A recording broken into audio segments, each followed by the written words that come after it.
Hello there. What's up? My name is Nate. You're listening to Life Tips Podcast. Welcome. Everyday life topics with advice and tips for becoming a better you. This show is all about self-improvement. Each episode is unique to whatever you're going through, and it doesn't matter your youth or gender. Everyone can benefit. But the reality is that nobody is perfect. There's always going to be downfall with rising, and there's something to improve upon every single day. So if you want to make changes in your life, then follow along, and I'll help you take yesterday's mistakes and master them for a new tomorrow. Let's get started.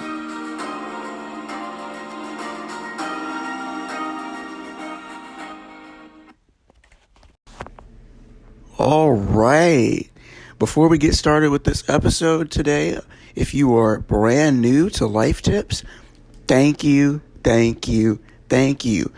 look forward to impacting your life, and I pray that you take something that I've said to heart, jot it down in your notes, on your phone, in your notepad, wherever, and just plan to apply it to your life.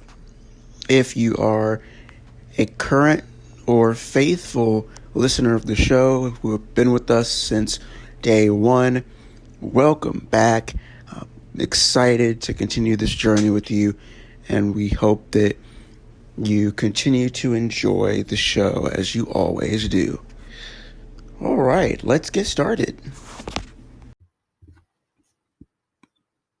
Hey everybody, it's Nate, your inspirational speaker / host.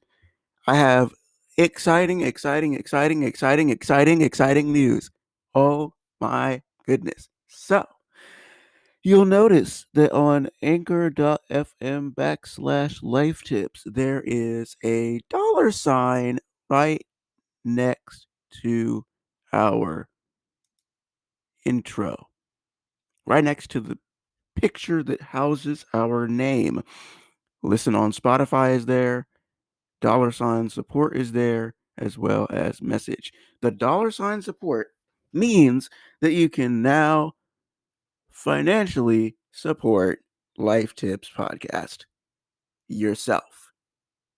Big news. So, if you love this podcast so much and you want to keep it going and you want me to stay on the air with you all, yeah, there you go. All you. And the best part about this is it's not tied to sponsors. Sponsorship is a whole different thing.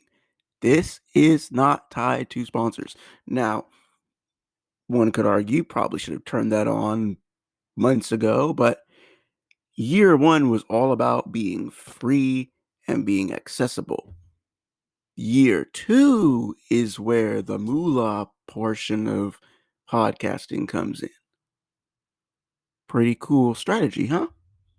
So yeah, you can support Life Tips Podcast yourself. And if you'd like to do that, just click the $ and boom.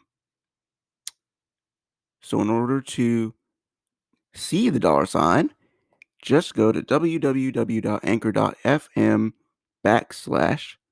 /life tips. That's all you got to do.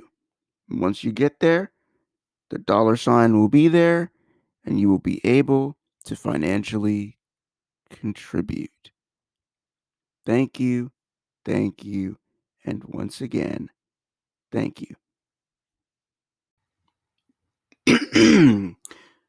What's up, world? Welcome back to Life Tips Season 7. I'm your host, Nate, and I am an inspirational speaker. Welcome to episode 2 of Season 7. I'm so excited to be here with you guys today. And I really appreciate you guys for rocking with us through the first episode. Hope you all enjoyed what Corinthia had to say. And now we back at it. Episode 2. So today's guest is Tajane Jeffries. That's Tajne apostrophe Jeffries, aka T the Goat from 1 hour away in Baltimore. T the Goat. She is a newly hired facilitator in the school system, the face of her YouTube channel, and the host of Powerfully Black and Excellent with an X podcast on Anchor and Spotify. Hence the title of this episode, Powerfully Black and Excellent. And Taj is also a graduate of Goucher University. She graduated last year. And she's also one of my closest friends, having just met each other mere weeks into 2021. So today we're going to talk about a variety of topics. We're going to talk about college for all y'all who are in that college space. We're going to talk about Clubhouse. We're going to talk about the podcast, and we're going to dive into some pretty serious, deep topics about the Black community. And we're going to talk about friendship, dating. It's going to be amazing vibes today. And so, as usual, I just wanted to come on here and just give you all a little bit of a spiel before talking to you about, what's actually going to happen with Taj. And so, honestly, for me, this is just like one of those things where I was on her show, so it was only right to bring her onto mine. And so I was like, okay, all right, let's do this. And since I pretty much know like what the vibes are with her, it wasn't hard to come up with an episode topic and questions and all that. So yeah, it's pretty amazing. I mean, Taj and I met at the beginning of the year after being like social media connected initially, and it's just lit vibes all around. And like this year, 2021, we're going to grow and get to just an amazing place in our friendship. So I'm super excited about having her on board the show. I'm officially done talking, waffling, etc., etc. Let's get her on the show and get this party started.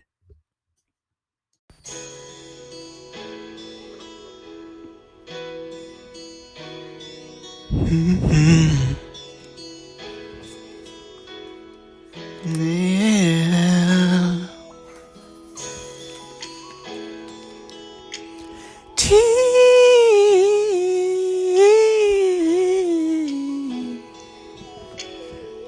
the Goat, yeah. We got T the Goat on the show today. We got T the Goat on the show today. We got T the Goat on the show today. We got T the Goat on the show today. Powerfully black and excellent. Powerfully black and excellent. She's powerfully black and excellent. Oh my. Powerfully black and excellent. T the Goat, T the Goat, T the Goat. T the Goat, T the Goat, T the Goat. Yeah. She's T the Goat, T the Goat, T the Goat. T the Goat, yeah. Welcome to the show, welcome to the show, welcome to the show. Welcome to the show, welcome to the show, welcome to the show. Powerfully black and excellent, yeah. She's powerfully black and excellent. Mm-hmm.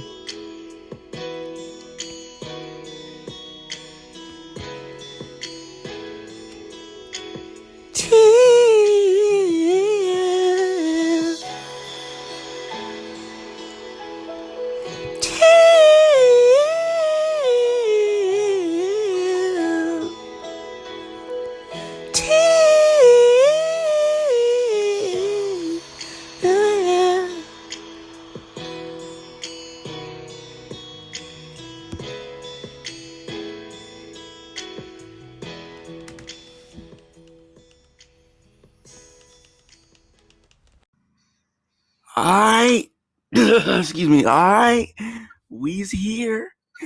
Got my homie Taj on the show. Hey y'all. Oh my goodness, it's been a long time coming. Actually, no, it hasn't. It's been a short time coming, but we're here. So, yeah, we might as well tell the world how we met. Wow. Mutual friend from around the way connected us a couple months back. It was still 2020 at this point, and somebody over here that I'm FaceTiming was looking to start a podcast.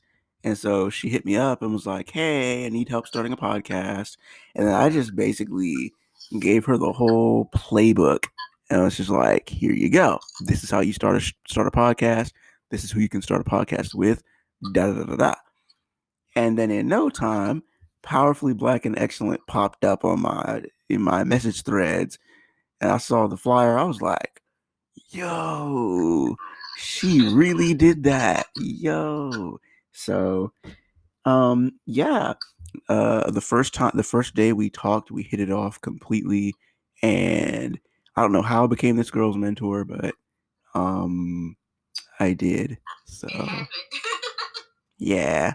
But we're more like besties, kinda, sorta ish. So yeah. I would say that. Yeah, I would definitely say that. But that's more so like just my rendition of how we met. Obviously, she has her own side of the story, which I'm gonna just let her talk about her side of the story and how we met and what she was doing that day, what she was thinking, etc., etc. And yeah. Okay, so first of all, I just want y'all to excuse my background. I live in Baltimore City, so there's no telling what they're doing outside of my window. But how I met Nate, I met Nate around the end of November, the beginning of December-ish, and a couple of months prior, I had been a guest on another podcast, the World Peace podcast, and the host was telling me, like, he's like, what are you waiting for, you know? So then I really started thinking about it or whatever, and I really wanted to get into it. And I'm the type of person where I don't necessarily like to ask for help, but I realized that a closed mouth doesn't get fed. So I realized that I didn't know a lot about podcasting. And so I just put it out, you know, on my status. I'm like, you know, does anybody know someone who does a podcast or, you know, knows how to set up a podcast? So as Nate mentioned, I was at my grandmother's house at the time. It was, you know, right after Thanksgiving. And as Nate mentioned, a mutual friend that we have, shout out to Rebecca, she had put me in contact with Nate. So I hit Nate up on Facebook. And, you know, he gave me all of the technical stuff that I needed. Like, literally, play, sent me, like, videos that I could watch, you know, to show me about the act and, you know, all of this other stuff. And, you know, I'm the type of person where I walk into any relationship with optimism. So I really was thinking that, you know, Nate could potentially, you know, I was like, I go into all situations thinking that I could make a friend out of the situation. And it just seemed really, like, professional, you know what I'm saying, when me and Nate started, you know, talking. So then eventually it kind of felt like he started to loosen up, and then he gave me his number, and he was like, yeah, here's so that, you know, you can access me a little better. So I'm like, okay, cool. So, and then that night where we actually, we started texting, and then it was like, okay, you want to get on FaceTime? And I'm like, yeah, sure, let's do this. And, we get on FaceTime, and it was kind of like I felt comfortable enough to be vulnerable. So, we were talking, but it was a conversation, but I literally feel like I was just like vomiting up everything that I had been kind of like suppressing. And so like it was a lot of word vomiting happening. And so that's how we met. And honestly, I think that's just where our friendship took off. Man, I was drenched with word vomit. It was crazy. But yeah, like I didn't mind it because I gravitate towards authentic people, honestly. So, and she's right in my backyard, yo. Like it's only an hour 45-ish minute drive, and I'm there. So like, yeah, when I get my whip, like I'm not gonna be down here. I'm gonna be somewhere else. Probably gonna be visiting Taj at her spot half the time. Be like, yo, I'm coming through, got an extra bedroom, like. Do it. So, all right. Now that we've got that out of the way, I'm gonna let T the goat tell y'all a little bit about herself and share her story, because her story is amazing, and I already heard it firsthand. But y'all need to hear this woman's story, what she went through, what she survived. Y'all, like, she young, like she nearly like left this world twice young. Like that's how powerful her story is. So I'm gonna shut up, let her tell her story, and then we gonna keep it going. Okie dokie. So I'm gonna just introduce myself how I introduce myself on my show. I'm powerfully black and excellent. You know what I'm saying? So, hey family, it's your hostess with the mostest, T the GOAT. Or my real name is Tajnae. I'm 22. I'm a recent graduate of Goucher College. I graduated with a bachelor's of art in peace and conflict study.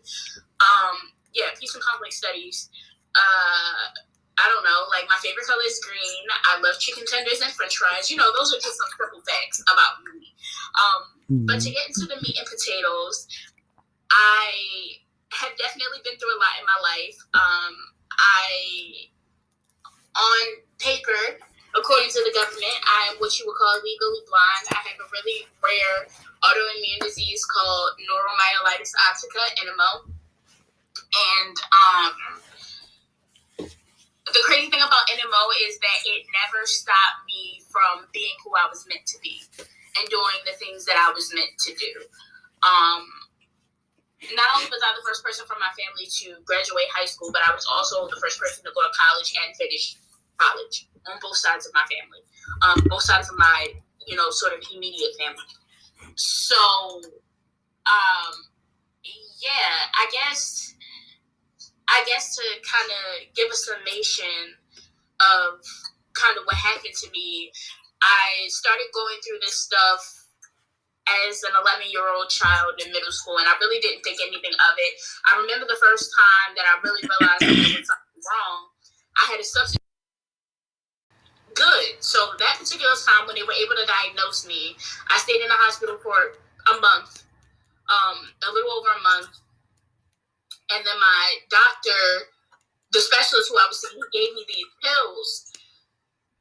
But I changed my doctor to a specialist who specialized in the condition that I had. And so he gave me these pills, and when I went to go see the specialist, I told him the medicine that I was taking. He was like, let me see those pills. And I gave him the pills, and he looked at them, and he threw them in the trash in front of me, and I'm like, what did you do that for? He was like, how long have you been taking those pills? I was like, I don't know, like a couple months. He was like, okay, because if you'd have kept taking those pills for a prolonged amount of time, you would have developed, it was very possible and highly likely that you would have developed lymphoma. I'm like, well, what is lymphoma? And he's like, it's a cancer. And I'm like, wow. You know what I'm saying? But again, even though this was a series of unfortunate events that I had to go through as a child that really allowed me to grow up a lot faster than I wanted to, it never stopped me from doing what it was that I wanted to do. If I set my mind to a goal, there was no stopping the goal, essentially. So, yeah, that's just me. So, wow. Ain't no stopping her now. It's time to move. Wow. Like, because baby, she's a firework. Like, yes. She just came out of nowhere and was like, you're not going to stop me from like getting to where I don't need to go. I'm going to beat this. So, ooh, so happy that you didn't give up. So happy you didn't give up. So happy. And she graduated top of her class from high school and college. Yo. That's phenomenal. Like, super phenomenal. So, what's next? Master's degree, doctorate degree? I'm just kidding. I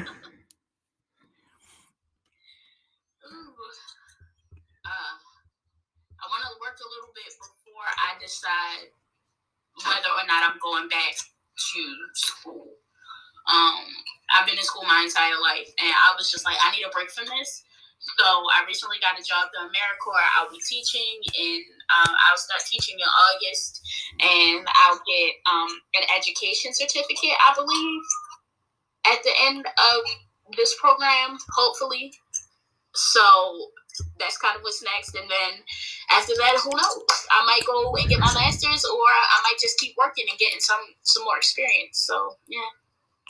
Ooh. Ooh, y'all. Oh, snap. She about to be collecting her coins. Yes. Okay. Ooh. Ooh. I can't believe you can do that. Oh, my goodness. Wow. Somebody been following Cardi. I'm more of a real hot girl type of person. Okay, I see you. Okay, Meg. Yeah. Body yaddy yaddy. Okay, let's move on. Woo. Goucher College. So, out of every school in the DMV, out of state school you could have gone to, what was it about Goucher College that was like, that's the school for me? Like, take us back to that moment as a junior, senior in high school, looking for colleges to go to. Like, why Goucher? What like led you there versus other schools? It's crazy because Goucher wasn't even my first choice. And I didn't really do a lot of research when it came to going to college. When I first started having a conversation about college, I was probably in the 4th grade. So circa 2007. Ooh. I had moved out of state, and I was living in South Carolina, and I was never really big in math. I liked science a lot. I liked science, but my favorite was like reading and history, which all comes full circle because I'm a really big perspectives person. I like hearing people's stories. You know what I'm saying? And I like kind of relaying the stories the best way that I possibly know how. So I had this 4th grade teacher, and I as long as I live, I will never forget him. But he made reading and history so fun for me. And he was the first person who I started talking about college to. When he started talking to me, he was like, "Have you heard of spelling?" I'm like, "No."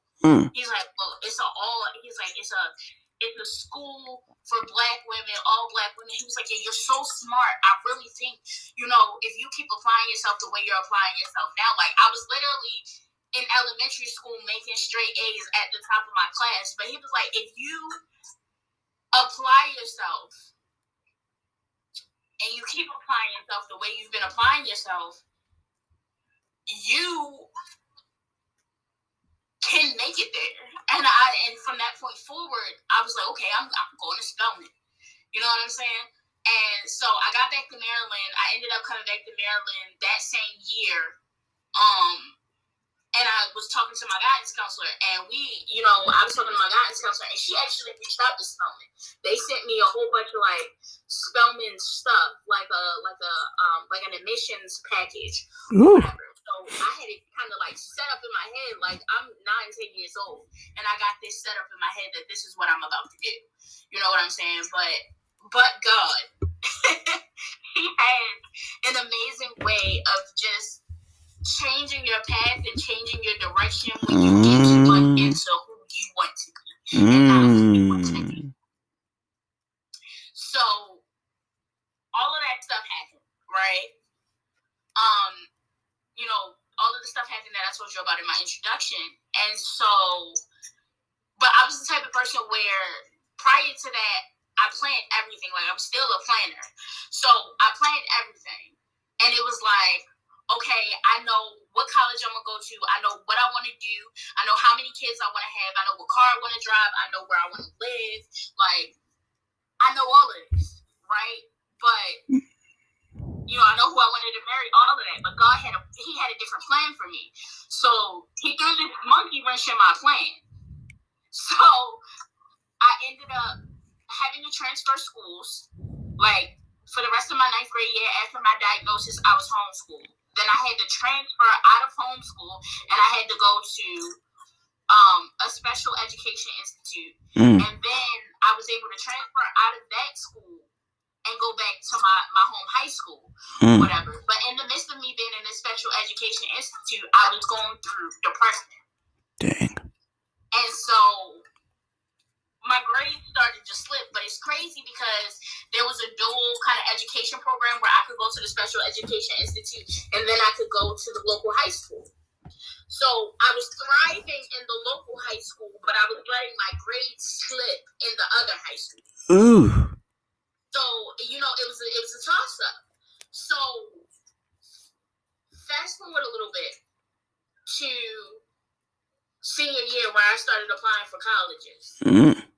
I met someone who was in admissions. I remember her and everything. She was a little older, short little black lady, and her name was Miss Hill. But she sold me on it because Goucher is a school that states that 100% of its students have the requirement to go abroad. Like, it's a requirement if you're going to graduate. You have to go abroad unless you're like a non-traditional student or you have a disability that does not allow for you to go out of the country or, whatever the case may be. But other than that, everybody has to go abroad, which is what sold me. And it scared me because up until I went abroad in 2020, I had never been on an airplane.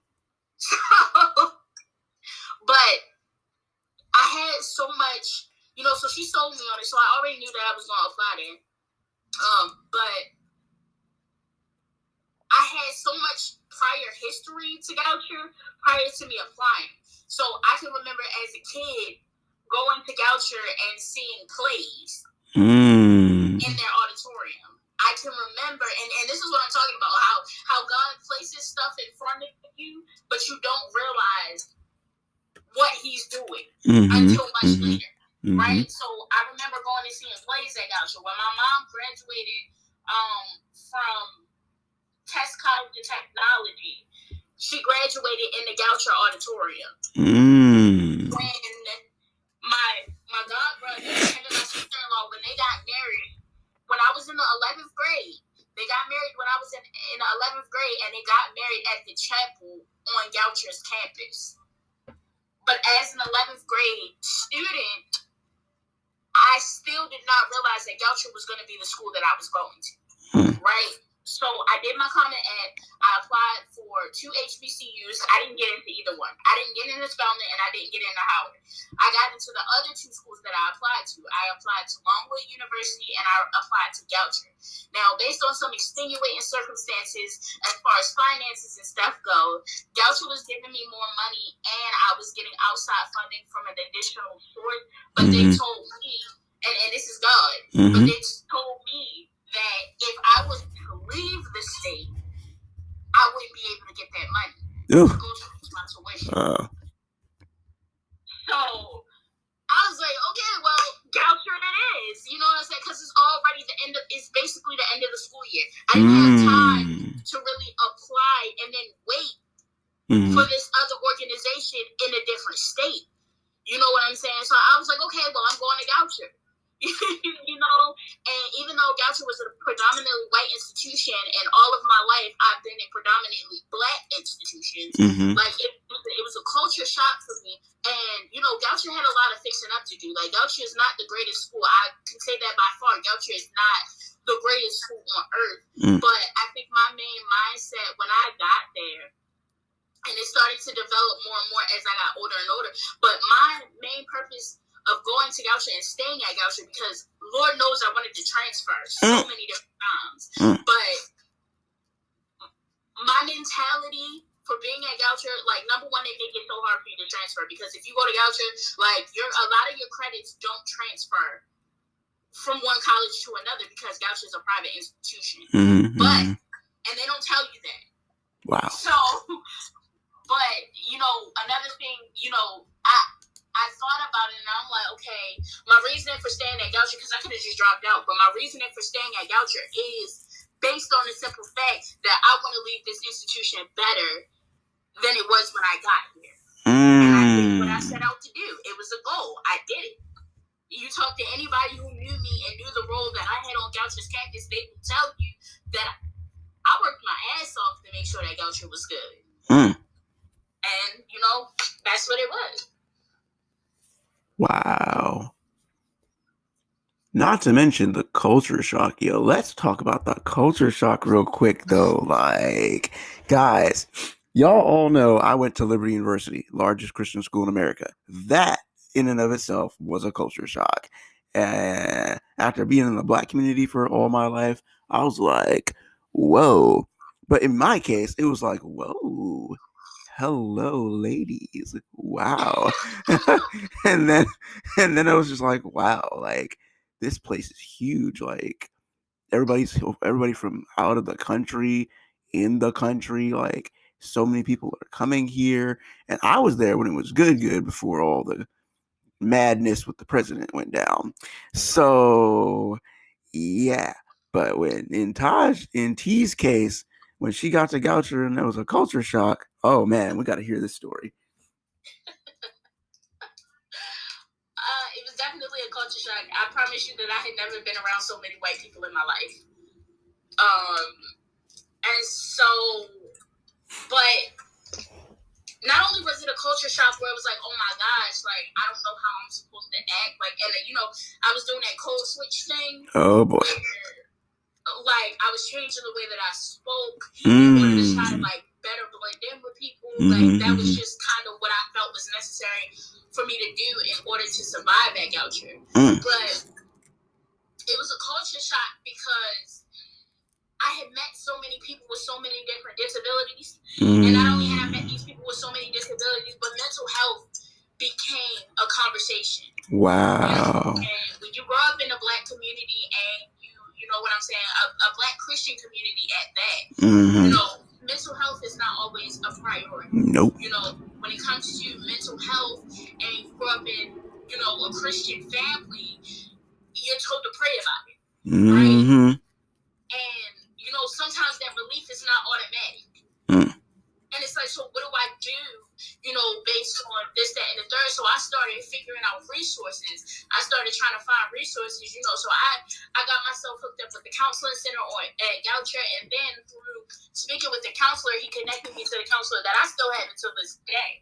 And that I speak to on a regular basis. Like, that's my girl. You know, it was a culture shock. It was definitely a culture shock because I began to have conversations and I began to have deeper conversations, not only just about, you know, who I was as a black person in society, but who I was, like, my whole identity started coming together. Who I was as a woman, who I was as a person with a disability, who I was as a Christian, you know, all of these different, who I was as a creative, all of these different things started to coalesce. So although it was a culture shock because there were white people doing crazy stuff that I had never seen, like, black people do. Like, literally, my freshman year, you could go to the post office on campus, and if you had a bunch of packages, they would let you take a cart to take your boxes back.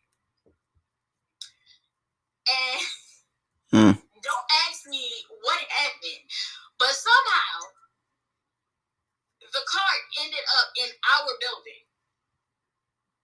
And literally, it's Saturday night, probably 12 a.m.-ish. Wow. 12 1 a.m. And these people, who all happen to be white, are running up and down the hallway in this shopping cart. Running into walls like... Yo. I had seen, for the first time in my life, I had seen a white man in a dashiki who walked around the whole campus barefoot. I can tell you the experiences that I had at Goucher, just in terms of being around people who were not culturally similar to mine. Like, I felt like it was rich in culture, but it was like, it's crazy here. Like, I don't know what to do here. What do you want me to do with this? You know what I'm saying? So the culture shock, it was a really big culture shock, but I definitely feel like in the long run, it was super beneficial. That's because she met so many friends. I did. They say you meet your friends for life in college. It's true. Yeah, I would say that. It's very true. But this is only the beginning of our conversation. We're not done. We got a whole bunch more to go. But we're going to take a quick commercial break, and then we'll come back with the rest of it.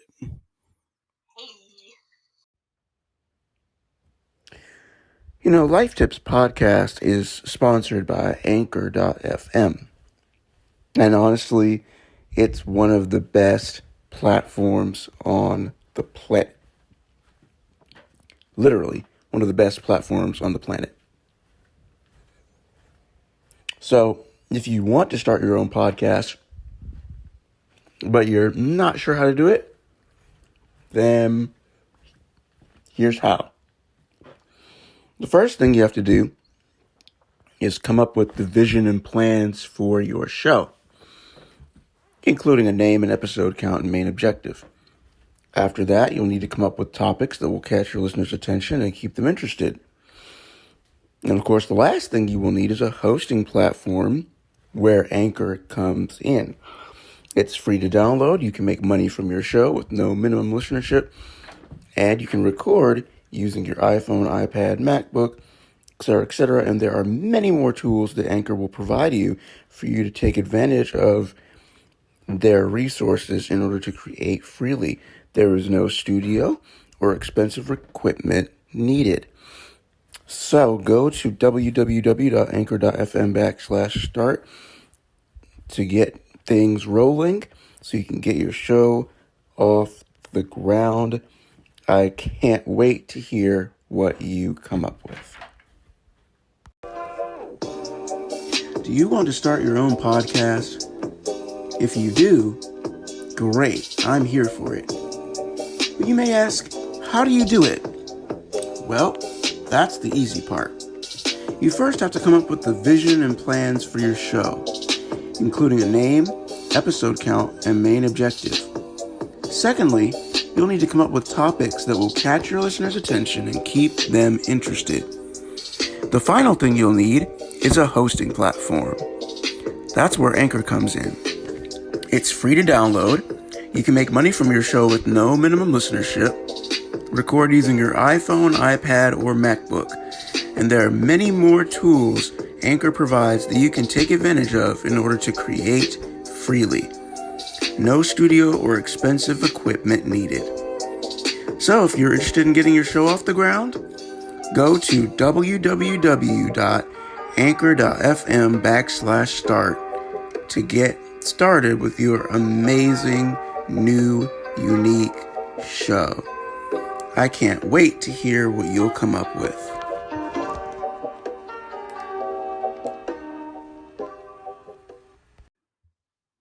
Hey, it works. Hey, we back. All right. So Let's keep going. This episode with T the Goat is lit. So we already talked about her story, and we told you how we met, and then we talked about Goucher. But real quick before we move on to the next topic, what life tips or advice do you have for those who are graduating this year through the back half of the pandemic? And then you got any advice for those who are continuing on, your sophomores, juniors, seniors to be? So what I'll say in terms of people who are graduating this year is to be patient.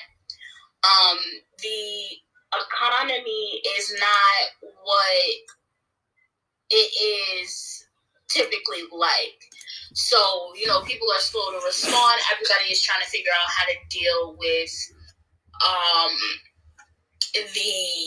everyone is trying to figure out how to deal with the pandemic and how to do things safely. So if you're graduating, be patient in terms of trying to get a job, because things are a lot different. For those who are in school right now, I had the pleasure of both being on campus and unfortunately being online. So I know how fatiguing it could be to be on the computer all day. But troubles don't last always. It'll definitely be something that you can get past. It'll be something that you can get through. So, honestly, just you got this. And if nobody else has told you, I'm proud of you. So keep doing your thing because it's all going to pay off at the end. All right. So there's your first life tip for the show. Don't worry, it's going to get real good now. We about to talk about the next topic, which is Clubhouse. Clubhouse. So I talked about it last week with Keandra on episode 1. And today we're going to talk about it with Taj. I'm sorry, no. Last week was Corinthia, not Keandra. Corinthia was on last week. Keandra's coming later. But yeah, now we're going to talk about with T the Goat. So Clubhouse in itself, as y'all know, launched early in 2020, but it did not blow up until Oprah got her hands on it. I actually did not know that until Corinthia sent me the article. And then I was like, oh, so Oprah is the reason why Clubhouse blew up. Okay. So after the craziness we experienced in 2020 with the pandemic, Black Lives Matter, and the election, Clubhouse was a whole gift from heaven. Like, we all needed Clubhouse. So since its explosion, billions of iPhone users around the world have gotten on to listen to top mainstream voices, Tiffany Haddish, Elon Musk, etc., etc. Elon be breaking Clubhouse, though, every time he gets on. Bruh, stop it. And don't bring Kanye on, because then the app will crash for a week. Anyway, with that in mind, I definitely want to ask T the Goat this next question. What have you gained from being on the app since its launch? And would you recommend Clubhouse to anyone who hasn't gotten hip yet? Okay, so I've been on Clubhouse for probably about 2 months at this point. And I really love the app. And I think since me being on the app, it has definitely allowed me, as I mentioned earlier, I'm a perspectives person. So I really like hearing other people's perspectives. And literally that's what you do all the time. I feel like you're not really focused on what people look like. Like a lot of other social media platforms, you're solely focused on what the person looks like Instagram or, Facebook or Snapchat. A lot of the time you're solely focused on the person and how they look. Whereas Twitter, you're focused on words, but this is a platform where you can actually speak to other individuals, or even if you can't speak to them, you can listen to them. Mm-hmm. So what I have been using, I have a plethora of reasons for using Clubhouse, but one of the biggest reasons that I use Clubhouse is to network in terms of my podcast. Try to find people to have on my podcast. I once heard someone say that in terms of your passion and what you do, your business, all of that, if you're not talking to 20 people a day, at least 20 people a day, about what you're doing in terms of your business or your podcast or whatever it is, then you're not networking it right. So I get on podcasts. Yeah, I get on podcasts, and I get on to Clubhouse, and I talk about my podcast. I talk to different people about my podcast. I'm also always trying to find, new people to have on the show, because I'm a perspectives person, and my show is based off of other people's experiences. And it's kind of like life tips where, I ask people to, talk about their experience in the professional world as a Black person, or in the entrepreneurial world as a Black person, the things that they go through, different situations like that. So I also am on Clubhouse to honestly delve more into mental health. Because there are a lot of rooms geared around mental health. You can talk to a lot of people and hear a lot of people's stories, and there are experts, there are people who are life coaches, all of that good stuff. But, you can literally have a conversation with these people, and these are like real life people who are really looking to network. So, these are people who otherwise you would not be able to find, but they will follow you on your social media. And message you on your social media just to be able to help you. You know what I'm saying? So I really like a lot of the authenticity that I've been receiving on Clubhouse. So if I had to, and you did ask me to give a life tip about Clubhouse, right? Yeah. Life tips in regards to the Clubhouse is be authentic, because you get on Clubhouse and you start capping, everybody is going to know that you're capping, and you're going to come off as unauthentic. So be authentic, find your tribe. You know what I'm saying? And even if, I get on Clubhouse sometimes, and I go into the indie elite rooms where, you're listening to, up and coming artists talk to artists who are already in the business. Or I'll go into the indie elite room for models, and I'll talk to models. You know what I'm saying? Or I'll even go into spoken word rooms. So you'll never know what you can find on Clubhouse. So go in there, be authentic, find your niche, and if you have a passion, something that you're truly passionate about, and that you want to get started, people can help you start your business. Even if you already have a business, go in there and network, talk to some people who might be able to help you grow. But again, you have to be authentic, because people are going to know when you're not authentic. I agree. Like, Clubhouse is just like one of those things where it's just like, if you get on there, you gotta really be careful about what rooms you go into. Like, I know people who have gotten lost on Clubhouse. Just, they've lost themselves being in rooms with people that just aren't really about anything, and they just go in there to roast and like tear people down and stuff like that. And those aren't the rooms that you want to be a part of. Like, and you really should stay out of the nasty rooms with all the emojis where they be talking about really disgusting stuff. Like, for real. Like, you can definitely really believe in yourself on Clubhouse, especially like if you start going into like conspiracy theory rooms and rooms that just have no substance. Like, if it's not going to benefit you, why are you in there?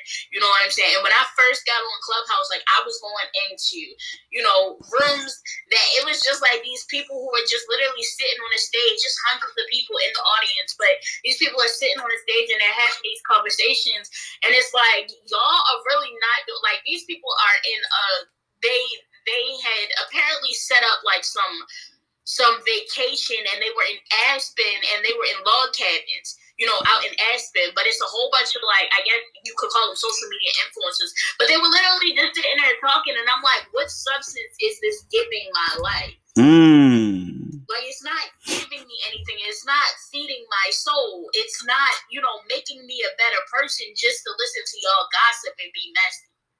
Like, you know what I'm saying? So you definitely have to be careful with who you engage with on Clubhouse. Like, you definitely have to be careful because, again, you can honestly like lose yourself into this gossipy stuff. So I would just suggest like finding rooms that are of interest to you that are not going to be detrimental to who you're trying to become.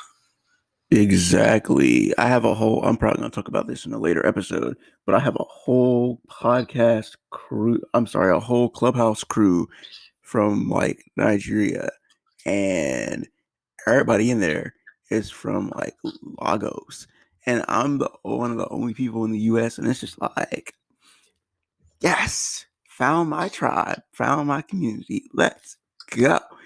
But like real life, I love those like interconnected, intercultural rooms where it's just like you get in there and you get up on stage and they accept you, and then boom, like they turn it into a whole community. And now I'm in there every day, like 2:30, because it's like daggone 8:30 p.m. over there, and we all just like vibing into the morning and into the late evenings, together. It's just like we really do talk about like dope topics and met some amazing people on there, and that's as far as I'm gonna go with it because yeah. This leads us into talking about Powerfully Black and Excellent, and like that's her baby, like that's her child.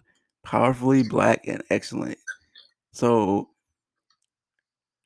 now I was there in like I was there in episode 4, but I was also there in like the late stages of like planning, and because I was there in the beginning to help her put this together. But like, when did you actually know you wanted to start a podcast? Like, when was the exact date? And then like, how did you go about asking for help? I know you reached out to the podcast group on Facebook, and Becca came through and connected us. But like, yeah, how did you actually go about like putting the show together, the title, the your pitch, your introduction? Like, give us the whole nitty gritty. So, I have been wanting to start a podcast for a couple of years prior to when I actually did it. Like, it's funny because my father, growing up, I was probably on my way into middle school, but my father actually did a radio show, him and my cousin. And again, it's kind of like God was putting something in my face, but I didn't realize how much it was impacting me. So I wanted to do a podcast. And as I mentioned before, like being at Goucher, it actually helped me to hone in on my identity. So I really, I joke a lot that I went to Goucher to learn more about Black people. Even though I went to, a predominantly, like my whole life, I've been around Black people my entire life. But going to Goucher really helped me to see things from a more technical standpoint. I knew being Blackness from a culture, you know what I'm saying? And I didn't necessarily know it from the educational standpoint. Like, I couldn't tell you, I couldn't tell you about the No Child Left Behind laws, or I couldn't tell you about how inner city schools get their funding. Like, I couldn't tell you about stuff like that. But when I went to college, I now am able to break down Blackness in so many different sectors. So I always knew that if I started a podcast, I wanted to focus it on Black people. Now, I had started an Instagram page a couple of years back, and it was called Unapologetically Black, because that's what I was going to name my show. I was going to name my show Unapologetically Black, but honestly, I had forgotten about that name. And doing a podcast was something that I just kept putting off. And I had talked to my uncle about it. My uncle, who was also on the show, he was talking about, he is a writer and he's a director. So, him and I were having a conversation, and I was talking to him, and he was like, you have to do something with some type of code. Basically, he was telling me how to get it on Apple Podcasts. And I was like, I don't really want to have to go through all of that. So, I started doing some preliminary research, and then it was just kind of on the back burner because I was more focused on school and, all of the stuff that I was doing in school. I had even, at one point in time, I had even joined, this extracurricular group, and I really don't know what happened to it, but I had joined this extracurricular group on campus where we could get into the studios on campus. But I never, really took it serious because, again, I'm really into understanding timing. You know what I'm saying? And it just wasn't my time. So, I really started getting more and more into it. So last June, I had been on a podcast at my school. And that was the first time that I had ever been on a podcast. And that was the first time I had ever been interviewed. And I was like, okay, yeah, this is dope. This is cool. So the next time I was recommended by a friend to go and talk to, his name is Jay Mad. And I recently, last weekend, I did his interview on the show. But I was told to reach out to him because at the time I was doing music as well. So I reached out to J Math. J Math has a podcast called the World Peace Podcast, which is basically a podcast that looks at independent artists. And I think he's even branching out into business owners and stuff like that. But it's a hip hop based podcast. So I'm talking to him and I'm telling him on the show, literally, there's still audio evidence of me talking to him on this show and telling him that I wanted to start a podcast. He was like, yo, just do it. He was like, it's a pandemic, kind of what are you waiting for? So I sat on that for a couple months, probably a good 6 months. And then I talked to my good friend who was in Atlanta who recommended me to talk to J Mad. And, this friend, he's more of a brother than me. So I'm talking to him and, I'm telling him, I want to start this podcast. And he was like, so go ahead and, start doing it. So I was going to, back in December when I was at my grandmother's house, that's when I really started to put the pieces together. And which is actually when I really started reaching out to Nate as well, is when I started putting the pieces together. And I wanted to name my show A1 because the premise of the show, I knew that I wanted to make the Black community a little smaller than it is, because Black people to me are not unified, and because we're not a unified front, and because we're not together, and everybody, the Black, I feel like Black people mentality is, it don't have nothing to do with me, so I shouldn't be talking about it. Mm-hmm. Or it don't have nothing to do with me, so I'm mind my business. But I kind of want people to be able to peer into the lives of other people who are working towards their journey of success. Mm-hmm. So A1, I was like, okay, A1, because that's a term in the Black community, that's a term of endearment, which is okay, A1 is the best. That's the first is the best, and that's what I thought the information was going to be. The first, the best, because some people that I've interviewed so far, it was their first time being interviewed, and it was the first time them actually talking about, their process. So I started looking up, A1, the title of A1 on Apple Podcasts, and it seemed like everybody wanted to name their podcast A1. So I'm like, what else can I go for? And then Powerfully Black and Excellent just kind of popped into my head because I know that I'm really big on Black and excellent. Because everybody talks about being Black and excellent or Black excellence. So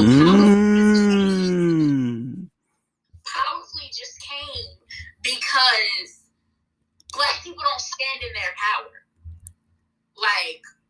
We have so much to offer, but we don't stand in our power. So powerfully is a word that allows for people to stand in what they're doing. Whether it's I talked to Christian Tirada, who is doing a ministry. So that's powerfully her ministry. Powerfully Christian Tirada. I talked to Nate. You know, that's powerfully Nate the speaker, because stand in your power. Stand with pride in what you do. Like, it's not just about, it's really not just about doing something, but it's about doing it to the best of your ability. And then to be able to share the game that you have with other people. You know what I'm saying? Because the game, people keep saying that the game is not sold. I mean, the game is sold, it's not given. No, we're giving you the game on Powerfully Black and Excellent. We're giving you the tools to start up your business. We're giving you the tools to inspire you and to motivate you. You know what I'm saying? So that's just kind of where Powerfully Black and Excellent came into fruition. And, you know, I spent 4.5 years writing papers, you know, where I had to be concise about, you know, I had to come up with a whole introductory and conclusion paragraph. So I'm really good at doing that. You know what I'm saying? So when it came to coming up with the mission of my show, it was literally just trying to come up with the best synopsis that incorporates every episode into that synopsis. So I literally sat down. It probably took me a week to come up with the outline for my show. And then I sent it off to this, you know, my brother, who I was talking to in Atlanta. I sent it off to him, and I was like, what do you think? And he was like, this is amazing. And I was like, okay, I got the green light. Big bro said, let's go, so let's go. You know, and honestly, like, that's just how I even got into podcasting, you know, doing the things that I did, so. What's up, family? It's your hostess with the mostest, T the GOAT, from over at Powerfully Black and Excellent. It's the podcast that seeks to make your skinfolk, your kinfolk all across the nation, baby. Now, look, I'm not going to be on here for too long, but listen, if you're looking for a way to find out more about Black entrepreneurs and business professionals, we got you. If you're looking for a way to entertain yourself on a lazy Sunday, we got you. If you're looking for motivation, inspiration, or something that just puts that fire underneath you to make sure that you follow your passion, we got you over at Powerfully Black and Excellent. You can find us on almost all streaming platforms under the name Powerfully, Black and Excellent without the E. You know what I'm saying? But we launch a new episode every week on Sunday at 12 p.m. So if you're not listening to us, I don't know what you're doing. Come join the fam. All right, y'all. Hope y'all enjoyed the commercial breaks. We're back, and we're going to finish this up and get out of here. But I hope y'all been having fun. I've been having fun. You been having fun, T? I have been. I'm super excited. I just hope I'm not talking too much. Oh, nah, you ain't talking too much. They love you. They don't care. They just want to hear from you. So we talked about the Black community, but I got to ask you this. Do you feel like we're in a good place overall as the Black community after what we went through in 2020 and like getting the word out there and making people aware of what's going on? Or is there still change that needs to take place? And on top of that, what life tips or advice do you have for fellow Black Americans who may be listening right now? Honestly, no. I don't think that because of what happened last year, I don't necessarily think that we have, I guess the best way to put it is, I just feel like, you know, these are really historical events that ended up happening, like the whole George Floyd, Breonna Taylor, Ahmaud Arbery. These are historical events that are happening, and I definitely feel like it is like one of those blips in time where we're upset about it, we protest about it, and then we go back to living our lives. You know what I'm saying? But I feel like it has brought an awareness amongst Black people, just in terms of saying? It's brought that awareness. But I think the bigger question now is, what do we do to keep the pressure on people? You know what I'm saying? Like on January 6th, after the insurrection happened, I'm hearing everybody say that this is not our America. And I'm sitting here and I'm listening to everybody say it, and I'm like, well, whose America is it? Ooh. Because this America was not made for me and my ancestors. It's not made for people whose skin looks like mine. This is your America. But now that all of a sudden these nationalists, these extremists are coming after the people, so not just the black people, but the white people who are in Congress as well. Now it's not your America, and y'all don't want to take accountability for it. You know what I'm saying? So I feel like black people can do more. We can do more. Let's just not post that black squirrel on social media. Let's not just hashtag Black Lives Matter. Just the way that we were out there protesting and, you know, this, that, and the third. Maybe you don't want to protest every day, but write letters to your legislation. Write letters to, you know, your city's, write letters to your city's capital. You know, I mean, your state capital. Write letters to your senators. Write letters to, try to apply pressure to these people, because pressure makes diamonds. And right now, the black community, we in some crack, okay? You put enough crack under pressure, it's going to make a diamond. You know what I'm saying? So if in terms of life tips, look, black people, we need to unify. We need to all get on the same page. And before we can get somebody to do something else for us, we need to stop destructing ourselves. We want for police officers to stop killing us. We want for, you know, white people not to take our lives, you know, this, that, and the third, but we need to hold ourselves accountable. We need to stop killing each other. We need to stop robbing and fighting and stabbing each other, because it's playing up on the stereotypes.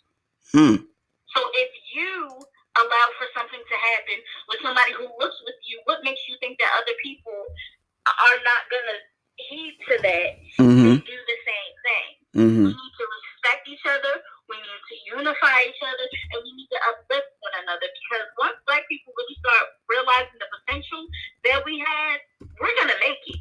And there's not going to be any looking back. So I really just hope that with what I just said, that I can encourage somebody to make a change or to make a difference. You know what I'm saying? And then don't just have to be black people, it could be white people as well. Like, white people be like, well, how can we get involved in it? You know, how can we help? First of all, educate yourself.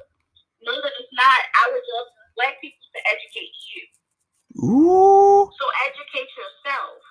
You know what I'm saying? And not only you educate yourself, but you educate the people around you. You start having these hard conversations that make you uncomfortable and that highlight your white fragility. You have to start doing this, because it's not going to get any better until the masses, like black people, we unify all this, but the masses, the people who are in complete control, the white people in the United States right now, they need to be the ones to start thinking that this is their idea. You get them to start thinking that this is their idea, then things will start to change. But we have to be the influencers. We have to be the ones to influence these change amongst white people. White people, y'all need to start reading more. Y'all need to stop asking your black friends to tell you about our history. It's not our job to teach you. It's not our job to educate you. There are people out there who are willing to do that. So make sure y'all take heed to all of that information, because it's out there. We got the internet now, y'all. We're not in the Stone Age. My God. Wow. She preaching good facts. But we gotta keep it going. So, there was a war on Clubhouse, if y'all didn't know, in early January, going into February, and it finally quieted down near early March. But I mean, it was crazy, y'all. Black men versus black women. Rooms full of moderators and spectators and stage members clashing back and forth with zero. Let me repeat myself. Zero common ground. Oh, black women don't know how to be submissive. Black men are always chasing after white women. Black men are intimidated by black women who make X, Y, and Z amount of money. Black women have impossible dating standards, etc., etc. So, since T the Goat and I both listened into some of those rooms, my next question for you is, why can't younger generations of black men and black women seem to get along / coexist with each other? And do you have any advice and tips for us on getting along, especially since you are a black woman, you are a black creative, and how are you using your platform to help change the dynamic within the black community when it comes to us relating to each other cross gender?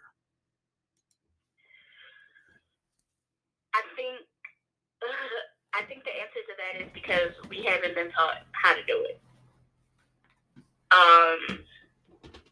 A lot of our parents and stuff like that are raising us, and let's be completely honest, if you start kind of looking back to when a lot of our parents and stuff were growing up, they were growing up either doing or after the war on drugs,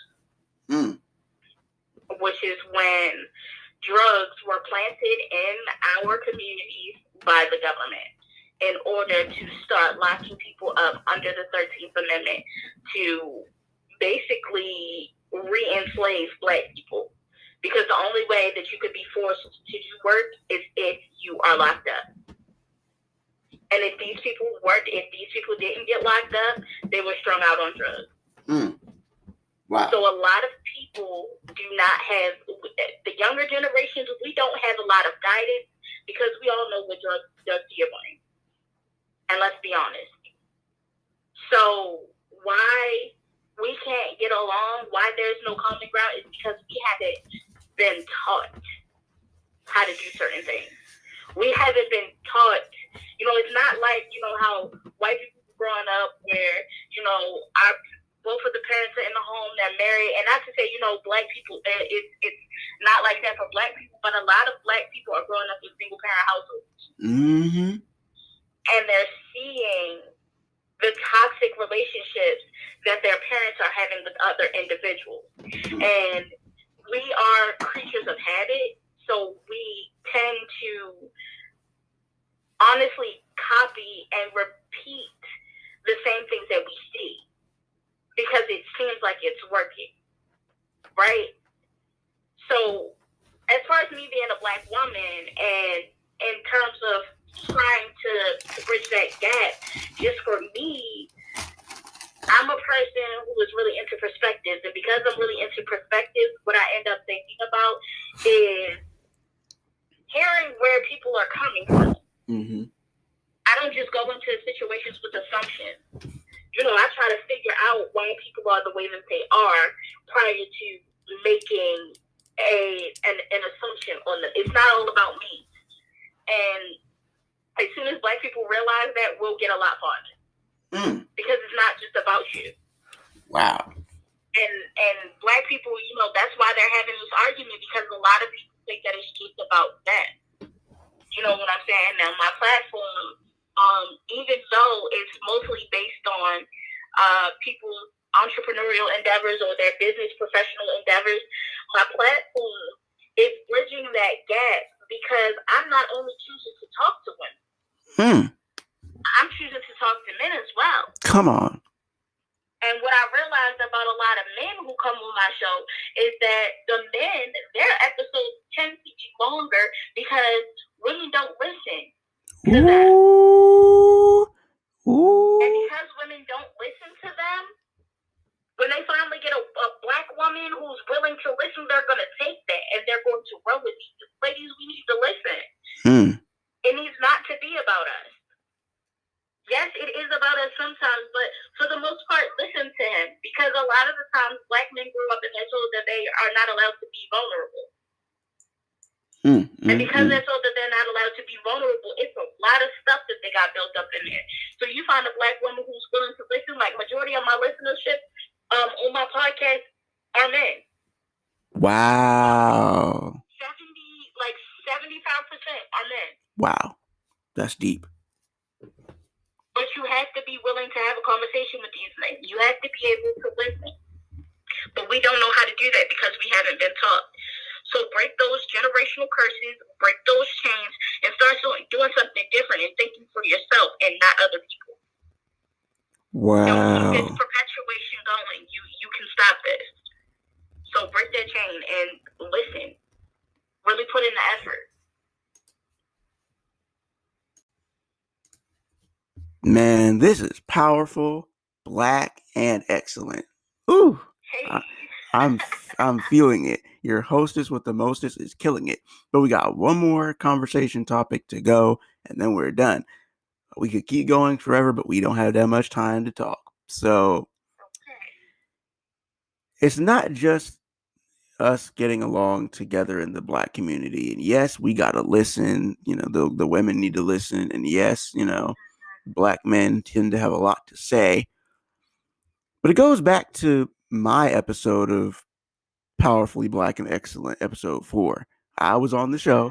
It was lit.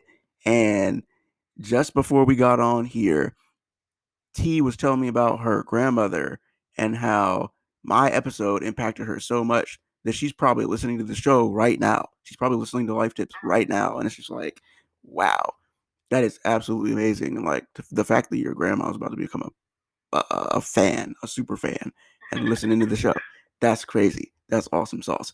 But like, my episode was so powerful because like, I was honest and vulnerable and real. Like, I opened up. A lot of black men, like Taj said, they don't open up. They're taught to repress stuff, and especially in the church. But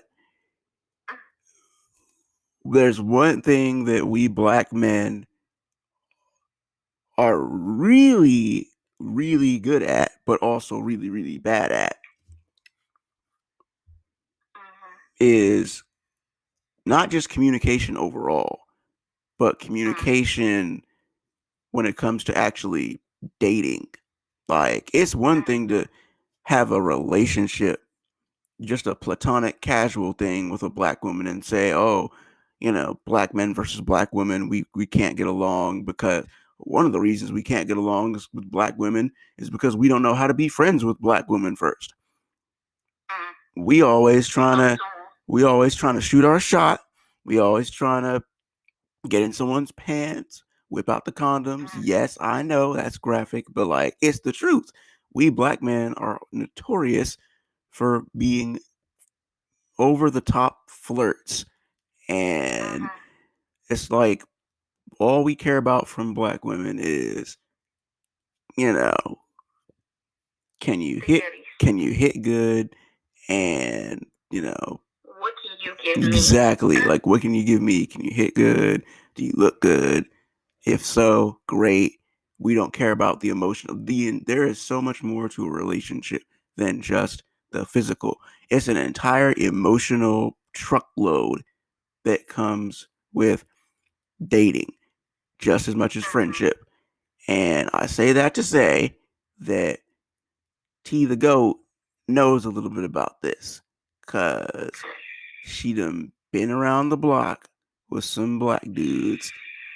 And at the moment, she is currently being sought after by someone. So yeah, sorry guys, she's not available for much longer, because you know, yeah, she's seeing somebody right now and it looks good. But we've all heard the statements that black women are fetishized by white men. And don't worry, Taj isn't dating a white man, but it's true. Black women are mostly fetishized by white men. And it is also true that black men seek out women of other backgrounds on purpose rather than choose from within the black community. Now, don't come for me, because y'all do remember me mentioning the fact that I have a Nigerian community. They still black, okay? Just want to point that out. Just because they got their culture doesn't mean they're not black. They still black. So don't come for me. I'm not seeking out other backgrounds on purpose and not talking to black girls. That's not me. But for the most part, these statements are just so prevalent amongst young blacks today, and it drives me crazy. But like, What about you, T? Like, what life tips or advice do you have for those who fetishize Black women or who purposefully desire other culture groups besides Black? And then I'm going to throw this one in there. What advice do you have for the Black on Black, love stories, considering, yeah, you in the middle of one yourself? What I'll say is, I think that it's all connected. You know what I'm saying? Black women, first of all, I'll put it to any man who is listening to this, whether you're Black, white, Latino, wherever you are. No woman wants to be fetishized, and no woman wants to be sexualized. Unless that is her field of work. But 98% of us don't want that. Facts. When it comes to Black women who are fetishized by white men, a lot of it is because we're different. We look different. We're not what they are used to. Black women, and not to say that, white women don't have features, but it's more prominent within, melanin in their skin. We got curves. We don't have straight hair. We got full lips. We come in all different shapes and sizes and colors. You know what I'm saying? Like, the Black woman is super diverse. We're different. We look exotic to white men. Facts. Which goes back to why Black men fetishize other women and want, women to date women outside of their culture. Because men are visual creatures, okay? So you have to look good in order to be able to catch a man's attention. Exotic, they like exotic. So if you're something that is exotic, of course you're going to be sexualized, you're going to be fetishized, and they're going to go after you. But what a lot of people don't understand is that when you start dating outside your race, they have different morals and different values than you have.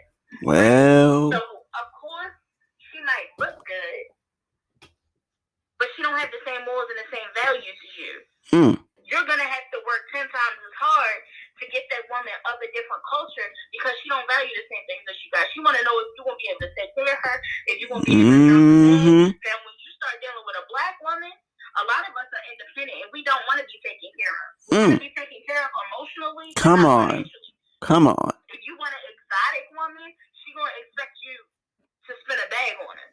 You know what I'm saying? I should know.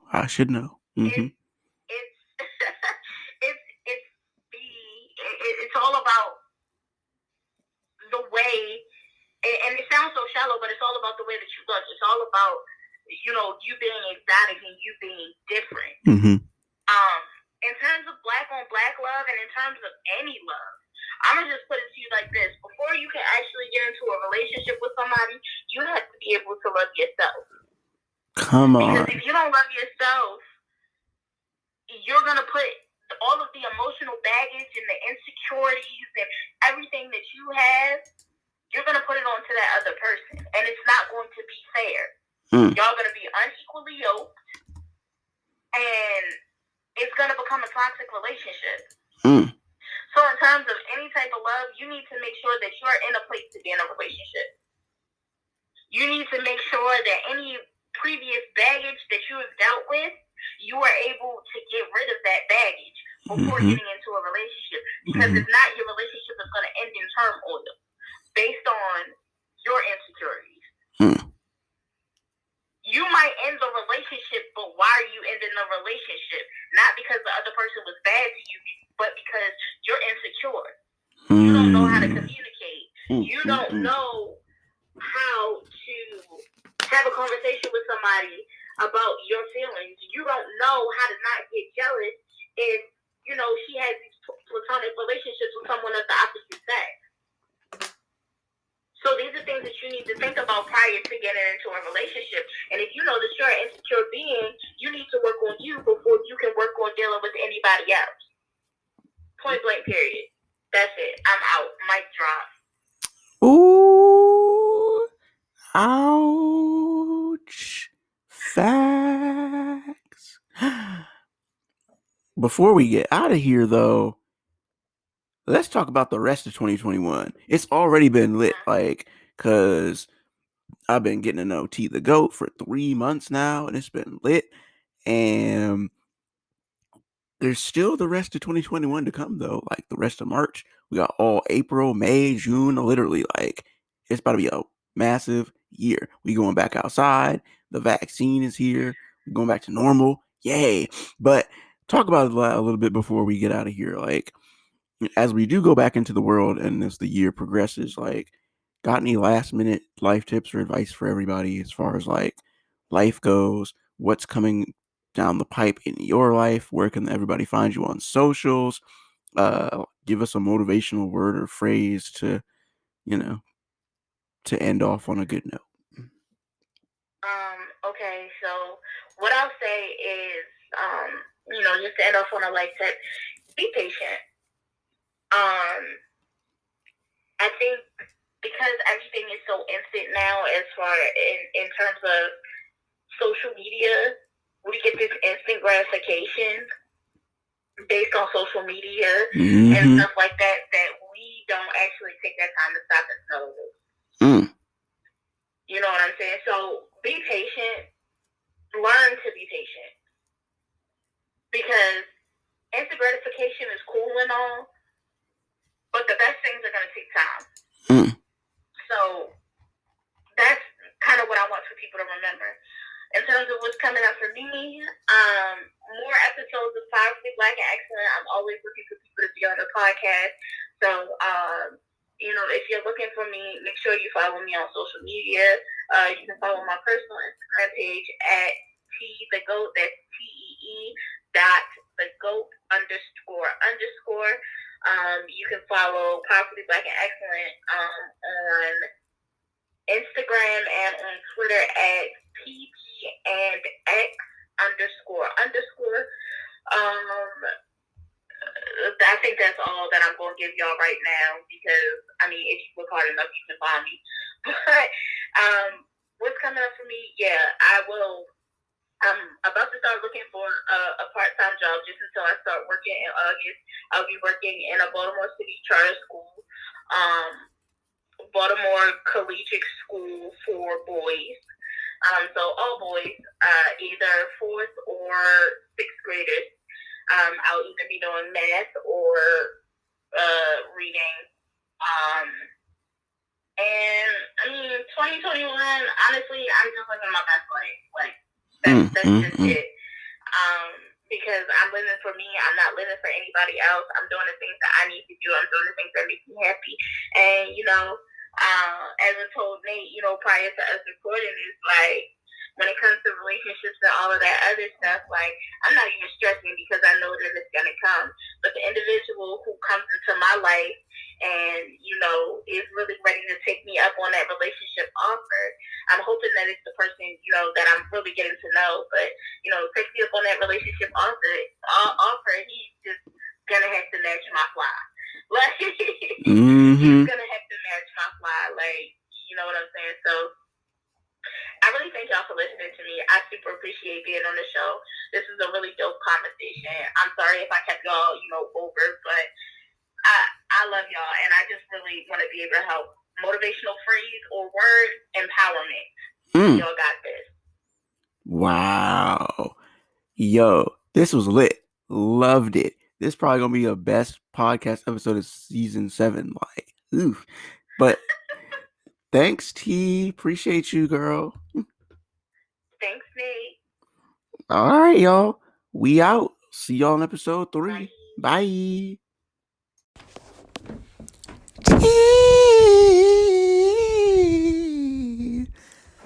Ooh. Wow. Powerfully Black and Excellent. Okay, so T the GOAT. Wow. First off, y'all know that we've only been friends for a couple of months. If you didn't know that, then yeah, now you know. T the GOAT has only been in my life for a couple of months, but the impact that she's had on my life in just this short amount of time is just really wow. And I say that to say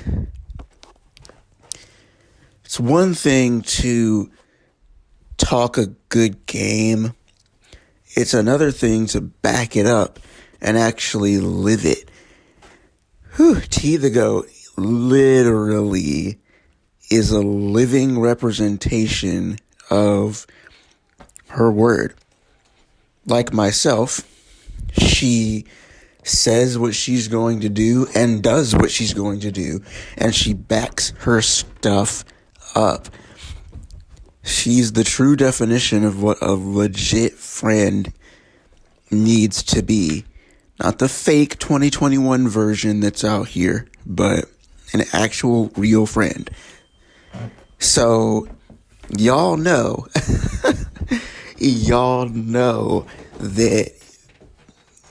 she's coming to my wedding, right? Like, I'm not kidding. Like, she gonna have a massive role to play at my wedding. I don't know what it is yet, but when we get there, you know she gonna be the first person I call up, be like, yo, it's time, I need you, and she gonna be there. So, thank you so much, T, for just being yourself, being awesome, and coming through to really help get episode 2 to the hype level that it needs to be. I really, truly appreciate you so much. And so that's the end. That's the end of episode 2, y'all. I mean, good grief. Powerfully black and excellent. Again, go listen to it on all streaming platforms and support this woman. Support this amazing woman who's doing great things in the world with her brand, with her platform, with her podcast, and really give her all the love she deserves, because it's, again, very rare that you have people out here who are living what they preach like she is.